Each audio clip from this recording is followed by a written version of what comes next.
welcome to today's Lunchtime Learn with My People Club, which is all about a manager's guide to managing people through change. Now, for those of you that are new to My People Club, just want to quickly spend just a minute or two just to tell you a bit more about what we're about. Essentially, My People Club is an online membership platform, and it's very much focused towards people who are in the HR profession, whether they're new to HR or even if they're more senior within their HR role, people in a coaching role and also in a training role. And we find that a lot of our members are either within organizations already in a kind of a HR role, or perhaps they're within an L&D team, or perhaps they run a team of people, they manage a team of people and have quite a strong coaching role, or they're self-employed and they're self-employed HR professionals or coaches or trainers running their own business.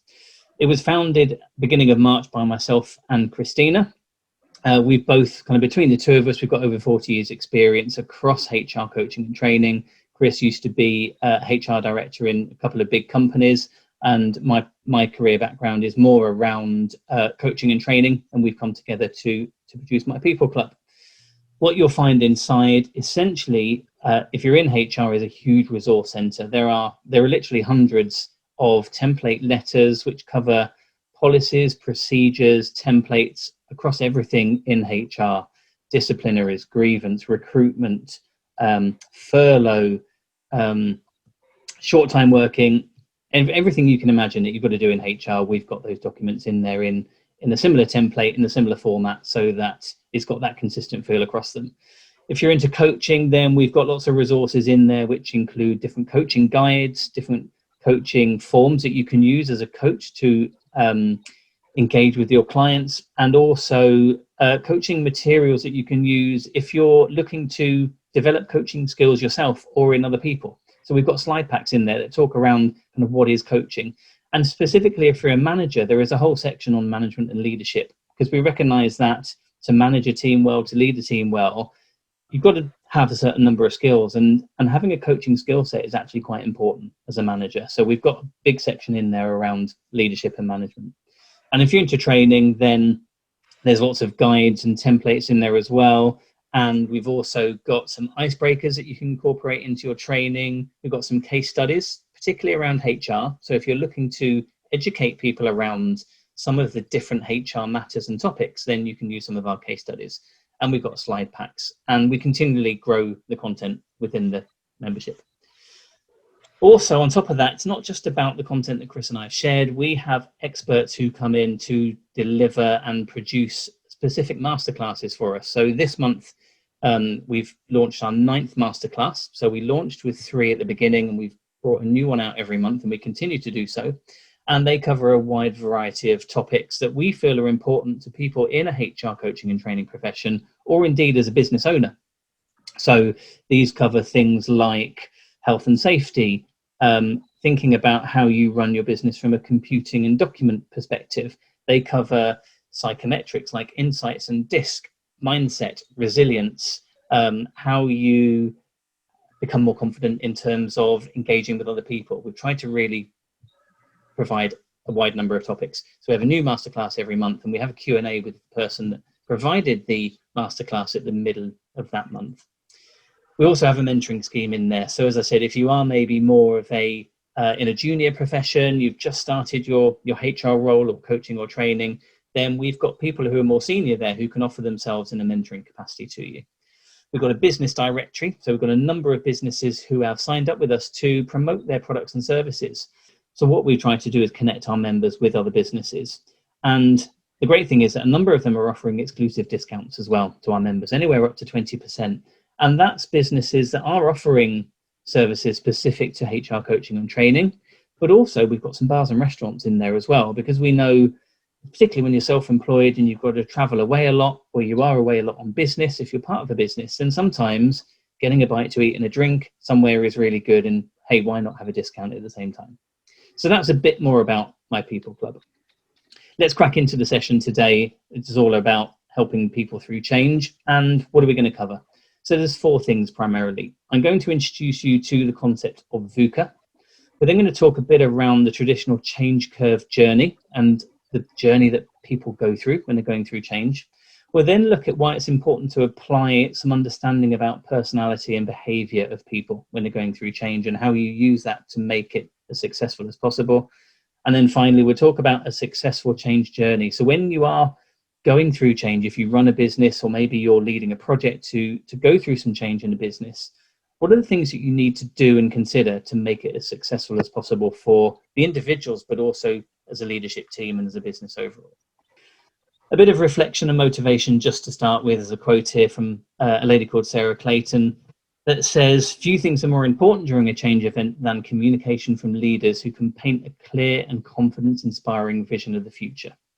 And for us, that's really important. As a manager of a team, when you're taking your people through change, invariably, you're also going through it yourself. You're experiencing the change yourself as a manager. So you need that inspiration from above. You need inspiration from a leadership team. You need the vision to be painted really clear so that you understand it, you can embrace it, but that you can then tell it in your way to your people. Effectively, it becomes your story that you're confident behind and that you can take people on the journey through. So let's look a bit more at VUCA. What is VUCA and how do we use it? VUCA stands for volatility, uncertainty, complexity, and ambiguity. Some of you may have come across this term before. I came across it during my corporate career when I worked for O2, and there were a number of big changes going on in the telecoms market, and VUCA was a term that had been around for a long time, but it was something that the business embraced. And it gave a language that people understand and that people can empathize with. They can empathize with the fact that the world is volatile. There's a lot of uncertainty. Sometimes it's really complex, and sometimes we just don't know the answers. Now, where did VUCA come from? It was actually a concept that originated in the Army, at a US Army college, and it was used to describe the world after the Cold War. What was it like during the war? And actually, in any war moving forward, what's it like? And it's described as a VUCA environment. And really, business has taken that term VUCA and brought it into the boardroom. Now, VUCA can be two things. It can be positive and it can be negative. If we think about a business where suddenly you developed a new product and it just went through the roof, sales soared, more customers brought it than you could possibly imagine, you can't meet the demand quick enough, then suddenly there's a bit of complexity. That's a volatile situation, and you don't know where you're going to get the supply from. You don't know if you're going to be able to meet their needs. You're uncertain if you've got enough people, if they're ambitious enough to meet the targets you've got to drive towards. You've got a VUCA environment, but it's a positive VUCA environment. It's an increase in sales. That's great. But you've got all these things that you're trying to handle. Now let's look at the example that we're all living in, COVID, everything that happened since March. That's a great example of VUCA that we've been experiencing either personally or professionally, or a bit of both. And we've had to navigate our way around that. So how do we do that? How do we navigate through a VUCA environment? The key thing is to be ready to embrace that change. Now, whether it's, when you are managing a team and you've got a number of people that are working for you, it's really important as a manager, you've got a very clear goal that you're working towards, that you've got that destination in mind. So with all the uncertainty that's around you, the complexity, the ambiguity, you have that clear goal in mind. You still know where you're heading. What's really important is that you maintain communication. You may have found being part of a team, or even if you're managing a team, that it became a bit difficult to communicate with everyone suddenly when we were in this lockdown environment, when people were told to work from home, or maybe we went on furlough and you were trying to think about how you kept in communication with them when things were a bit difficult. But it's really important that you do keep communicating with them, because that allows people to talk. It allows you to keep sending important messages, sending business updates, telling people what's going on, but it allows them to talk to you as well. It allows them to tell you what's happening at their end, tell you what they're seeing, how they're feeling, and what's going on in the business from their perspective. And if you imagine there is a storm around you and there's someone at the other end of that storm, and you can keep talking to each other while the storm is going on around you, then that's going to help you navigate through that storm a bit better if you can just keep talking to each other. And it's important to share information. With any business, it's important that you share information upwards and downwards. You should never hold on to information as if it's got some currency, as if it's got some value. It's really important to share it with everyone so that people know what's going on. And particularly when there is uncertainty, the more information you can share with your team, the better. And as a business, it's important to share information with customers as well, with your clients, with other teams within the business. The more you can talk to each other, the more you can share what's going on, what you're seeing, what you're hearing, and equally share how you're feeling around this uncertainty, around these difficult times, the more you're glued together, the more you'll be able to support each other. Having clear communication, having an open share of information helps you speed up interactions. It helps things happen quicker because people know more. They understand what's going on. They understand the situation. They know the goal that you're still heading towards. And amidst all that uncertainty and complexity, they can do things quickly. And importantly, they can make decisions quickly. A good business is a business that allows decisions to be made at the quickest possible opportunity. So, for example, a retail business, if something is going on in the retail store, you'd want them to be able to make the decision there and then. You wouldn't want them to have to escalate it to head office or escalate it to a head of retail or a regional manager. You want a decision to be made there and then because it takes up less management time of your time as a manager. And if there is a customer that's impacted or it's a business area that's impacted, it means that you get through that impact a lot quicker. So have rules in place that allow decisions to be made quickly in the right areas. So overall, VUCA is volatility, uncertainty, complexity, and ambiguity. It originates from the times of the war, and it can be positive and negative, but by having teams that talk to each other openly, all understand what the shared goal is, and can act quickly and make decisions quickly, you will navigate your way through that VUCA environment. So what is the change curve? Now, some of you may have seen a version like this before. You may have seen slightly different versions. This example here, developed by Dr. Mike Clayton, is the simplest way of looking at it in terms of the phases that we go through when we go through a change curve. Now, ultimately, it's a measure of two different things. It's a measure of our state of mind and where our focus is. Now, if you imagine when you've gone through change, maybe the business you're in suddenly said that they're being sold, they're merging, maybe they're buying another business, maybe they're having to go through some downsizing, some restructures, some redundancies. Most often our first reaction tends to be more emotional rather than rational. The rational bit comes second. And actually it's important as a manager to let people be emotional. You've got to manage it appropriately, but it's important to let them share their emotions and go through that first bit, because the first bit of the change curve is around that denial and the reaction, whether it is anger, it's sadness, frustration, bitterness, there'll be something that they're feeling. Now, for me, when I've gone through organization change as part of a corporate career and been in teams where they've had to go through downsizing exercises and so on, then a lot of effort has been put in by managers around me and by myself as a manager to get everything in place before announcing the change. So if you've got a team of people and actually you're in a position now where they can be in the office together, it's important to share that change and share that message with them face to face, all in one place.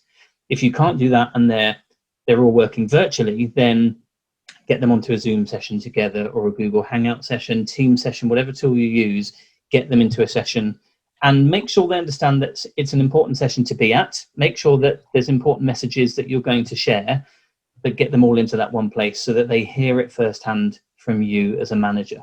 That's really, really key. Now, if you've got a massive team that you run, maybe it's multi-site, maybe it's you as a manager also have people work for you who are managers, so there's another layer of management, then make sure that those people, if they can be, are in the same physical location as their teams. And if they can't be, make sure that they've got the time and space to have follow-up conversations with their team members. So you as the overall manager will share the change message, but then the sub-team managers underneath you then have time to engage with their teams, to allow them to ask questions, to allow them to share their emotions and share a bit around how they're feeling. If they're angry, if they're sad, if they're frustrated, if they're bitter, they're full of questions. Now, as people within the team start to understand more, as you start sharing more about the change that's going on, the rationale behind it, why the change is happening, what the future change will look like, what it means for people, what the opportunities are, what the impacts might be, then you'll help them understand more and they'll start going through that change curve a bit more. By helping them understand the outcomes that they can expect, the possibilities, they'll open their eyes more to what it means for them. Now, they're still going to be in more of a negative state on that change curve. their initial emotional reaction will turn more to resistance. They'll reflect back and think, well, I like how it works here. I like the team that I'm in now. I like how the team is structured. I like the work we do. I like the people we work with. I like the fact that we're a small business, not a merged business. I don't want to be brought by another business. There'll be that level of resistance. That's moving into more of a rational state. And that's at the point where actually by helping people feel the change a bit more, by experiencing the change a bit more and involving them in it, then they start moving to a more positive state and they start exploring it a bit more. They move away from, I like how it works, why do we have to change it, to, oh, I can see why this change is good. I can see what it means for me. I can see what it means for my colleagues. I can see how it's going to help me. I can see, even if I've got to leave the business, even if it impacts me more negatively, I can see what it enables me to do in the future and how I can move on, maybe how I can do something different. And the great thing is, when you're a manager, if you involve people appropriately in the change and help them be part of it, they start becoming better advocates of it. And actually, by them understanding what it means and move more to that acceptance level of change and showing their commitment, they take people with them. You'll have people in your team that are others look up to. Others, maybe it's because they've been there longer, maybe it's because they advocate the team more and what they do, the business more. Maybe they've just got the personality that takes people on a journey with them. If you involve them in the change, then they take people with them. And that's a fantastic thing when that happens. And you actually see that it's not just about your effort as a manager to take a team through change, but you've got people with you in the team helping along the way.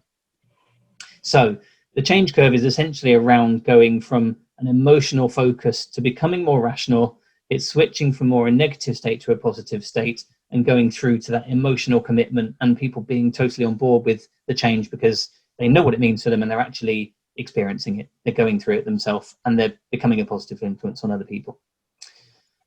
Now, why is personality and behavior important? Now, if you've been on some of our previous Lunchtime Learns, or if you're in fact one of the free members of My People Club, and you've gone through some of the previous Lunchtime Learn replays, you'll see that we've talked around different behavior tools and preference tools. We've talked around Tetramap, we've talked about Belbin, we've talked about DISC.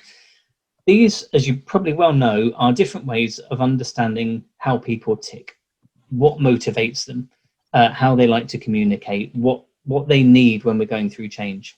Now, we know we're all motivated in different ways and people in your teams are motivated in different ways. When change happens, it can feel threatening, but it feels threatening to what's important to them. If I'm the type of person that is very much motivated by working with other people, by having an emotional connection to other people, and I suddenly feel that the team environment is threatened, that the people I've formed a close bond with is going to change, it's going to break, or new people are going to come into the team who I don't know, might be from another business, might be from another area of the business, I'm going to feel threatened by that. My safe environment of the team will feel threatened. And so that's my motivation. That's what's going to be driving my emotional reaction to the change. If what's important to me is outcomes of the team, I'm driven by the fact that we produce great work. We've got KPIs that really drive the business that we're responsible for. And now I feel like we're not going to have so much ownership of those KPIs. That's going to threaten me. I'm going to feel like I can't contribute to the business as much. It's really important to understand what motivates different people, to know how they're going to react to the change, what's going to be important to them, and essentially what questions they will have around the change going on. Communication styles is important. With a lot of these tools that we have here, it often refers to how people like to communicate themselves and how they like to be communicated with. So if you can recognize people's different preferred behaviors of communication style, you can adapt how you communicate with them. You can adapt where you communicate with them. Some people will just want you to tell it straight. This is the change that's happening. This is why it's going through. This is what it means for you. Here's what it will look like on the other side. Other people might want to know, well, what does it mean for me, and for the team? And actually, I need to think about what it means for my family situation and for me personally and my work-life balance. And I want to reflect on it a bit. So you might need to tell people, but have time to check in with them again once they've had that reflection. So think about the people in your team on an individual level. What's their personality? If you've gone through a tool such as those on the left, refer back to it. Refer back to what it said about your people and how they like to be communicated with and what's important to them. And then finally, arm them with the right information. So based on what motivates them and based on how you need to tell them, give them what they need to know. Tell them what they need so that they can go through that change curve that I just talked about in their own time, in a safe way and in a confident way, and hopefully as quickly as possible. If you know the questions they're going to have for you, if you know what they need to find out, if you know what they need to hear, and you can tell them that straight away, then that's fantastic. You're arming them with information to go through that emotional, rational, negative to positive journey through the change curve. So personality and behavior are important because it allows you to tell people what they need to hear in the way they need to hear it, and playing to what motivates them and what they need to know about the future world beyond the change that will take them through that journey. And then finally, let's think about what a successful change journey looks like. So if you're a business or you're a team going through change, then what do you need to cover? And for us, there's 6 key stages you go through. The first thing is about creating a compelling vision. I used that quote right at the beginning about communicating a change that brings about confidence. You need to win the hearts and minds of your people. And you need to be really clear with people about what it's going to take to go through the change. And you've got to be honest. If it's going to be difficult, if it's going to involve consultations, if it's going to involve the team having to go through some selection process, maybe roles changing, learning new skills, the team growing, the team changing, a change of location, whatever it might be really clear with people about what it's going to take to get there. But have a vision that really wins their hearts and minds so that ultimately, as they're going through that change journey, they want to be with you to get to the other end of it. And be clear when you're talking about what the world will look like post the change. Set the expectations about what that looks like. What are the behaviors that people need to be demonstrating? What if you're having new leadership roles, new manager roles? Maybe there's new products and services that the change will bring about. What will that look like? And how will you know that you've reached it? How will you know when that change has taken place and everyone is living and breathing this new world? Now, it's important to you as a manager that you feel engaged, that you feel like you understand that vision really well so that you can share it with your team. But also that you can take people through the change. And if you've got other managers in your team that you need to work with, then you've got to rally them around. You've got to engage them, and you've got to use some of your coaching skills to help them feel confident to talk to other people about the change that's going on. And if you run a big team in an organization, that's critically important that you've got everyone on board and that all your managers are confident not only in vision, the story, but they understand the change curve as well. And they understand that people are going to go through that change curve. When you've got everyone on board, then have an engagement plan. You've got the vision, turn it into a story, make it a story that people can understand. Maybe do it from an employer's perspective, from their eyes. Maybe do it from a customer's perspective, through the eyes of the customer. But have a story that encapsulates the change and have a plan that will take you through the point in which you announce a change through to the end. And that might be physical town hall sessions that you might do in an office. It might be regular Zoom sessions. It might be regular one-to-one sessions. Have a mix of ways that you can engage with people from the beginning to the end. As you go through that, people will increase their sense of solidarity. They'll feel together as they go through the change because you're communicating openly, you're sharing information, you're involving people in that change as we talked around. So they will come together. So it's important that you provide them with all the necessary training that they need to start working better together and start leading better as managers. And then finally, identify the moments that will showcase that change. You've talked around what that future world will look like, but what will be the moments? Are there key meetings where decisions get made that you wouldn't have made before this change? Is there a launch of a new business area, new product, new service for customers, and it's the moment when the first customer signs up, when the first 100 products get sold, whatever it might be? Identify what those moments are so that you can celebrate them. And you can recognize the people in your team who have gone over and above and are demonstrating those behaviors of the new world. And you can recognize them through one-to-ones, through team catch-ups. But that's a really good way of people knowing that they're living and breathing the change. They're in the new world and they're demonstrating all the right behaviors. So these are the 6 stages to what a successful change looks like. That wraps up the short lunchtime learn on a manager's guide to taking people through change. If you want to get in touch with us at MyPeopleClub, there's a number of ways in which you can. Our email address is there. You can check us out on our website, mypeopleclub.com. If you want to join us, you can look at the join here page. If you want to become a free member as well, there's a free membership page. That gives you access to all of our previous lunchtime learns. It gives you access to a host of documents across HR coaching and training. And particularly if you are here as a manager, there's a number of documents on there that are aimed at helping you manage your team, thinking about how you manage them in the best possible way. And then finally, we'd love you to follow us on our social media channels. We're on Facebook, we're on Twitter, we're on Instagram and LinkedIn. We've got a YouTube channel. If you do have any questions about anything that we've gone through in this Lunchtime Learn, or you want to find out more a bit around My People Club, please do get in contact with us.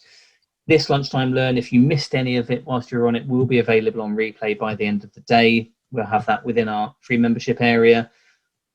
Thank you again for joining, and look forward to speaking to you soon. Thank you.